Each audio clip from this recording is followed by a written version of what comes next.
හිමාතල සැඟවුණු අමුත්තා.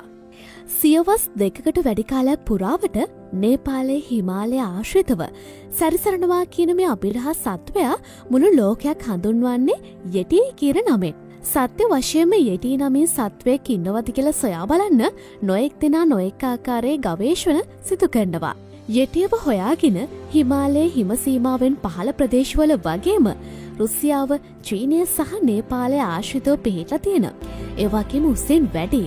විශේෂයෙන්ම නේපාලයේ භූතානය සහ ටිබෙට් දේශීය ආශ්‍රිතව වාසය කරන වඳුරිකුගේ පෙනුම යුතු සත්වයෙක්. 2010 වසරේදී චීන දඩයම්කරුවන් විසින් අමුතුම ආකාරයේ සත්වෙක් අල්ලාගත් අතර ඔවුන් සඳහන් කළේ ඒ යටි බව. එසේ අල්ලා ගන්නා ලද අද්භූත සත්වයා වලසෙකුට යම්තාක් දුරකට සමානකමක් දක්වන සම්පූර්ණයෙන්ම ලොම් රහිත සිව්පාවෙක්. පසුව සිදු කරන ලද පර්යේෂණ මගින් අනාවරණය වුණේ එම සත්වයා ලොම් හැලීමේ රෝගයකට ගොදුරුණ සිවට් නමින් හඳුන්වන බලල් කුලයට අයත් සත්වයෙක් බවයි. 1942දී හිමාලය තරණය සඳහා ගිය කඳුනගින්නන් දෙදෙනෙකු අතර මනාව වැඩුණු සිරුරු ආවරණය වී ඇත්තේ රතු පැහැය මුසු දුඹුරු පැහැති ලෝමයන්ගේ. 1986 මාර්තු මාසයේදී හිමාලය තරණය කළ කඳුනගින්නෙකු ඇන්ටන් වොල්ට්‍රිච් යෙසීව ඇසින්දුටු තවත් පුද්ගලයෙක්.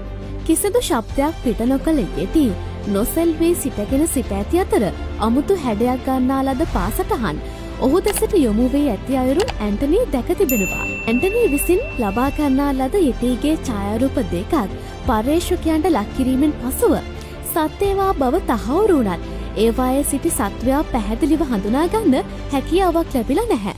1960දී යටිගේ පැවැත්ම පිළිබඳ සාක්ෂි සෙවීම ආරම්භ කළ තියෙන්නේ මුල්ම වරට එවරස්ට් කඳුවැටිය තරණය කරපු ශ්‍රීමත් එඩ්මන්ඩ් හිලර් විසින්. ඔහු විසින් යටිගේ යයි සලකන ලද හිස් කබලක් සොයා ගැනීමට සමත් වූ අතර පසුකාලීනව විද්‍යාඥයන් විසින් යටිගේ නොව සෙරව් යනුවෙන් හඳුන්වන හිමාලය ආශ්‍රිතව ජීවත් වන එළුවෙකුට සමානකමක් දක්වන සත්වයෙක්ගේ බව තහවුරු කළා.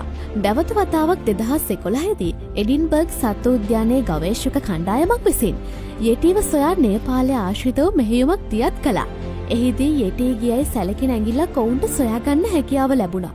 එය යටිගේ පැවැත්ම විශ්වාස කරන්නන් අතර පිබිදීමක් ඇති කළත් DNA විශ්ලේෂණයෙන් හෙළි වුණේ එය මිනිසෙකුට අයත් ඇඟිල්ලක් බවයි. කෙසේ වෙතත් යටි සෙවීම සඳහා දායක වූ ජීව විද්‍යාඥයෙක් වන ජෝන් බයිඩන්නේගල් ප්‍රකාශ කරන්නේ යටි ජීවත්ව සිටින බවට පමණක් නොව ඔහු ගස් මත කුඩු තනන බව තහවුරු කිරීමට තරම් සාක්ෂි මේ වන විටත් Tamanට හමු වී ඇති බවයි.